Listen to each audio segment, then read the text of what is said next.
पिछली श्रृंखला में हमने देखा कि श्री कृष्ण जब कर्ण से दुर्योधन का साथ छोड़ने का आग्रह करते हैं तो कर्ण यह कहते हुए इनकार करता है कि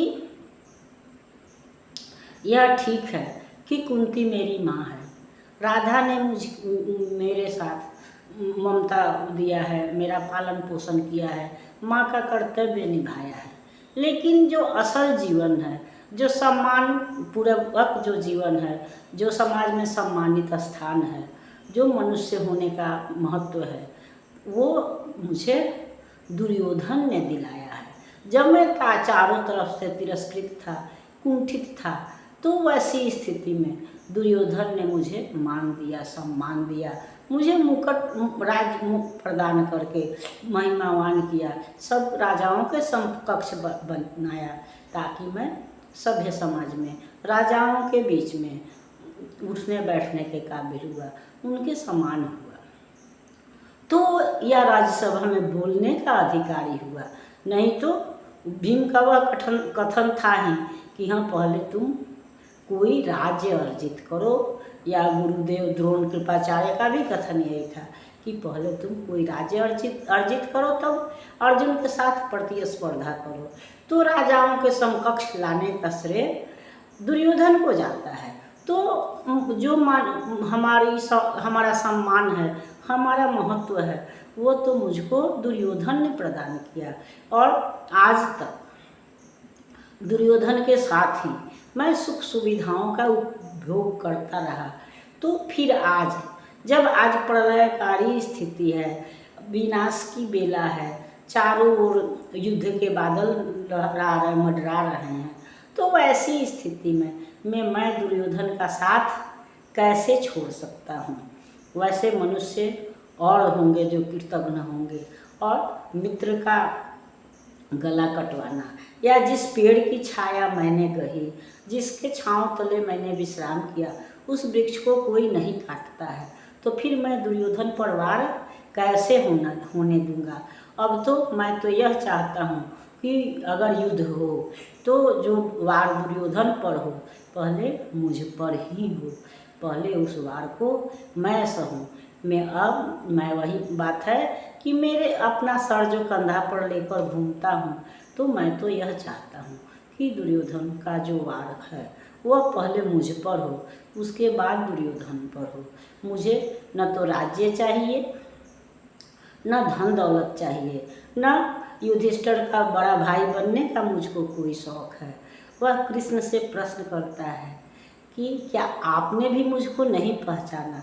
कृष्ण जब उसे कुरुराज समर्पित करने का आश्वासन देते हैं, यानी हस्तिनापुर का राज्य उसको समर्पित करने का आश्वासन देते हुए कहते हैं कि अगर दुर्योधन युद्ध से पीछे हट जाएगा और हस्तिनापुर का राज्य पांडवों को प्राप्त होगा, तो हम तुमको राजा बनाएंगे।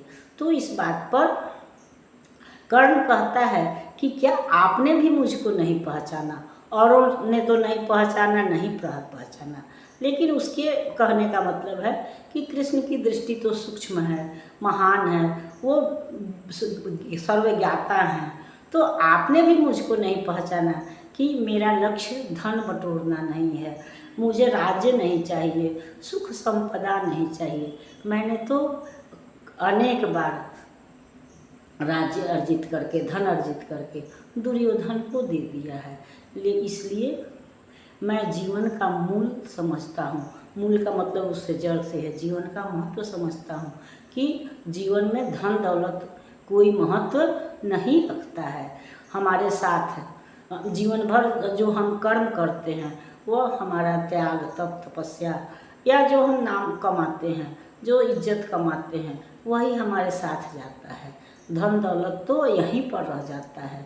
दूसरी बात है कि धन दौलत जो है वह मनुष्य को अकर्मण्य बनाता है। हम जब ज़्यादा आराम में होते हैं तो हम उससे हमारी कार्य क्षमता प्रभावित होती है, और धीरे धीरे हमारे काम करने की आदत छूट जाती है, हम आलसी हो जाते हैं, और इस तरह से धीरे धीरे महत्वहीन हो जाते हैं। हम खाते हैं, पीते हैं, सोते हैं, लेकिन हम मनुष्य नहीं रह जाते हैं। हमारे अंदर से धीरे धीरे मानवता के गुण समाप्त हो जाते हैं। हम स्वार्थी हो जाते हैं, आलसी हो जाते हैं और अंत में हम अत्याचारी भी हो जाते हैं। अपने स्वार्थ की पूर्ति के लिए हम अत्याचार करते हैं, किसी तरह से अपने सुख का साधन जुटाना चाहते हैं। इस तरह से धीरे धीरे हमारे अंदर से मानवता का गुण समाप्त हो जाता है। इसलिए धन जो है हमको सुविधा भोगी बनाता है, हमको मनुष्य नहीं बनाता है। इसलिए मुझे धन की आवश्यकता नहीं है या मुझे धन नहीं चाहिए। मैं तो केवल युद्ध चाहता हूँ, जिससे कि मैं दुर्योधन का जो किवाड़ को भी बचा सकूं और जो उसका कर्ज जो है वह भी मैं अदा कर सकूं। उससे अगर मैंने सम्मान प्राप्त किया है तो उसके पीछे प्राण दे देना भी मेरे जीवन का लक्ष्य होना चाहिए। तो वही कहता है कि कुरुराज्य चाहता मैं कब हूँ। वह कृष्ण से कहता है कि कुरुराज्य चाहता मैं कब हूँ, साम्राज्य चाहता मैं कब हूँ। क्या नहीं आपने भी जाना, मुझको न आज तक पहचाना। जीवन का मूल समझता हूँ, धन को मैं धूल समझता हूँ। धनराशि जोगना लक्ष्य नहीं, साम्राज्य भोगना लक्ष्य नहीं। भुजबल से कर संसार विजय, अगणित समृद्धियों का संचय। दे दिया मित्र दुर्योधन को, तृष्णा छू भी न सकी मन को। वैभव विलास की चाह नहीं, अपनी कोई परवाह नहीं। बस यही चाहता हूँ केवल, दान की देव सरिता निर्मल। करतल से बहती रहे सदा, निर्धन को भरती रहे सदा। तुच्छ है राज्य क्या है केशव, पाता क्या नर कर प्राप्त विभव। चिंता प्रभुत अत्यल्प हास, कुछ चाकचक्य कुछ क्षण विलास। पर वह भी नहीं यहीं गंवाना है, कुछ साथ नहीं ले जाना है। मुझसे मनुष्य जो होते हैं, कंचन का भार न ढोते हैं। पाते हैं धन बिखराने को, लाते हैं रतन लुटाने को। जग से न कभी कुछ लेते हैं, दान ही हृदय का देते हैं। प्रसादों के कनकाभ शिखर, होते हैं कबूतरों के ही घर। महलों में गरुड़ न होता है, कंचन पर कभी न सोता है। बसता वह सदा पहाड़ों में, शैलों की फटी दरारों में। होकर समृद्ध सुख के अधीन, मानव होता नित तपह छीन। सत्ता किरीट मणिमय आसन, करते मनुष्य का तेज हरण। नर विभव हेतु ललचाता है, पर वही मनुज को खाता है। चांदनी पुष्प छाया में पल, नर भले बने सुमधुर कोमल। पर अमृत क्लेश का पिए बिना, आतप अंधर में जिए बिना। वह पुरुष नहीं कहला सकता, विघ्नों को नहीं हिला सकता। तो कर्ण वही कहते हैं कृष्ण से कि क्या आपने भी मुझको नहीं पहचाना, आपने यह नहीं जाना कि साम्राज्य भोगना, सुख भोगना मेरे जीवन का उद्देश्य नहीं है, मेरे जीवन का लक्ष्य नहीं है। क्योंकि मैं जीवन के मूल को समझता हूँ कि मनुष्य को जो भी यहाँ प्राप्त होता है वह यहीं छूट जाता है। केवल यश जो है उसके साथ जाता है। यह धन जो है वह थोड़े देर के लिए सुख देता है, लेकिन सुख कम देता है और कष्ट ज़्यादा देता है। तो इसलिए और वह सुख भी हमको यहीं छोड़ के जाना है। तो इसलिए धन प्राप्त करना मेरा उद्देश्य नहीं है। और मेरे जैसे जो मनुष्य होते हैं वह सोने का भार कंचन का मतलब सोना है, तो सोने का भार नहीं ढोते हैं, यानी कि धन संचय नहीं करते हैं, बल्कि जो प्राप्त करते हैं तो वही बात है कि एक हाथ से प्राप्त करते हैं, दूसरे हाथ से दान दे देते हैं। वो धन इसलिए इकट्ठा करते हैं कि किसी को दे सकें, और वह अपने लिए भी कहते हैं कि मेरी भी यही इच्छा है कि यह दान की जो सरिता है, सरिता मतलब नदी है, तो यह दान की जो सरिता है वह सदैव बहती रहे।